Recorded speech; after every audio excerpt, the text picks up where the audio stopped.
persahabatan, dan kemerdekaan yang telah diperjuangkan. Yang keempat, mewujudkan cita-cita nasional sesuai dengan pembukaan Undang-Undang Dasar 1945. Yang kedua yaitu ancaman, tantangan, hambatan, dan gangguan atau ATHG terhadap Pancasila dan NKRI. Yang pertama yaitu terhadap ideologi Pancasila. Ancamannya penyebaran ideologi asing seperti radikalisme, liberalisme, atau komunisme. Tantangannya itu masuknya budaya asing yang bertentangan dengan nilai-nilai Pancasila. Hambatannya yaitu kurangnya pemahaman terhadap Pancasila di kalangan generasi muda. Gangguannya yaitu penggunaan media sosial untuk menyebar kebencian dan intoleransi. Yang kedua yaitu terhadap NKRI.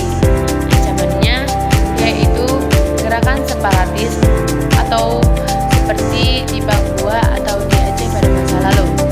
Tantangannya yaitu ketimpangan pembangunan antar wilayah. Hambatannya kurangnya pemerataan pendidikan dan ekonomi. Gangguan yang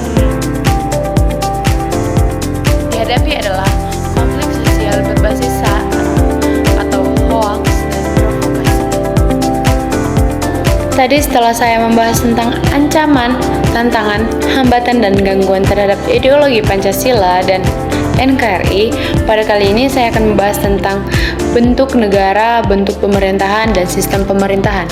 Jadi bentuk negara itu terbagi atas dua bagian, yaitu kesatuan dan serikat.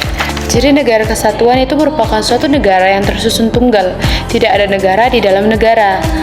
Kedaulatan sepenuhnya berada di tangan pusat. Dalam negara kesatuan, hanya ada satu kepala negara, satu undang-undang dasar, satu dewan menteri, dan satu parlemen.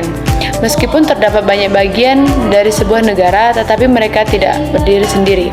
Sedangkan negara serikat, bentuk negara serikat, yaitu negara serikat itu adalah suatu negara yang terdiri dari beberapa negara, bagian yang awalnya berdiri sendiri, tetapi kemudian menggabungkan diri dalam suatu federasi yang membentuk pemerintahan federal. Adapun sisi pelaksana dan mekanisme pemilihannya itu, bentuk negara dapat digolongkan dalam 3 kelompok. Yang pertama yaitu oligarki. Negara oligarki itu adalah bentuk negara yang pemerintahannya berasal dari kelompok feodal dan mengutamakan kelompok tersebut.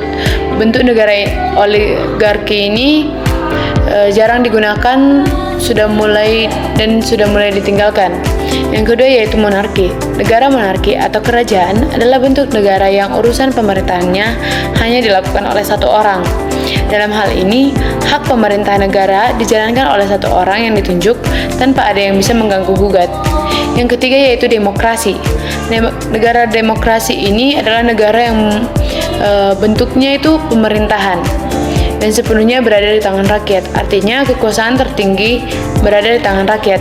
Demokrasi merupakan pemerintahan dari rakyat, oleh rakyat, dan untuk rakyat.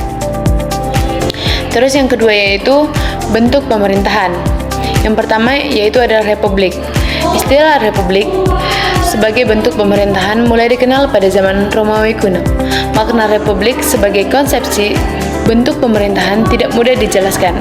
Namun, untuk memahami makna istilah republik, salah satu cara yang dapat ditempuh adalah dengan metode pendekatan etimologi atau metode pendekatan dari sudut asal-usul istilah republik.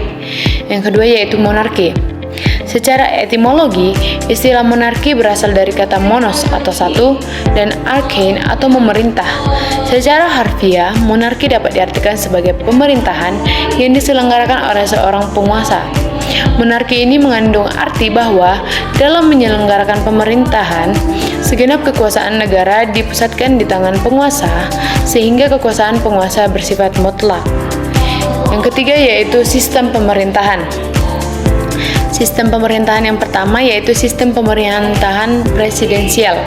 Dalam sistem pemerintahan presidensial ini, kedudukan kepala negara dan kepala pemerintahan diorganisasi dalam satu kekuasaan seorang presiden. Sebagai kepala negara, presiden berhak menunjuk atau membantu pembantunya yang akan duduk memimpin departemennya masing-masing. Menteri negara sebagai pembantu presiden yang bertanggung jawab kepada presiden. Yang kedua yaitu sistem pemerintahan parlementer. Dalam sistem parlementer memegang peran penting. Parlemen memiliki kewenangan untuk mengangkat Perdana Menteri dan dapat menjatuhkan pemerintah melalui mosi yang tidak dipercaya. Dalam sistem ini ada Presiden dan Perdana Menteri. Presiden hanya sebagai simbol, sedangkan yang menjalankan tugas atau menjalankan pemerintahan adalah Perdana Menteri.